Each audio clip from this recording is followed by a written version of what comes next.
Hi అండి. ఈరోజు recipe దోసపిండితో పొంగనాలు.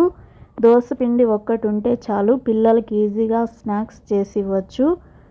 దోసపిండి తీసుకొని ఇందులో సాల్ట్ వేసుకోవాలి, అలాగే సోడా ఉప్పు కూడా వేసుకోవాలి, అలాగే పసుపు వేసుకోవాలి, సన్నగా తరిగి పెట్టుకున్న పచ్చిమిర్చి వేసుకోవాలి, అలాగే కట్ చేసి పెట్టుకున్న కొత్తిమీర వేసుకోవాలి, అలాగే జీలకర్ర వేసుకోవాలి, తర్వాత కరివేపాకు ముక్కలుగా తరిగి వేసుకోవాలి, అలాగే వాటర్ సరిపడా వేసుకోవాలి.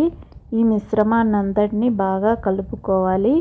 ఇలా కలిపిన తర్వాత ఈ కన్సిస్టెన్సీ వచ్చేంత వరకు కలుపుకొని ఒక ఆనియన్ తీసుకొని సన్నగా ముక్కలుగా తరిగి ఇందులో వేసేసుకొని దీన్ని బాగా కలుపుకోవాలి. అలాగే స్టవ్ మీద పొంగనాల పెంకుని పెట్టి ఈ విధంగా ఆయిల్ వేసుకొని హీట్ అయిన తర్వాత గుంతల్లో పొంగనాల పిండి వేసుకొని ఈ విధంగా కాలిన తర్వాత తిప్పుకోవాలి. ఈ విధంగా రెండు పక్కల కాల్చుకొని ఒక ప్లేట్లోకి తీసుకొని అలాగే ఉప్పు, కారం, ధనియా పొడి 3 మిశ్రమాన్ని మిక్స్ చేసి పొంగనాల మీద చల్లాలి. అంతే అండి, రెడీ.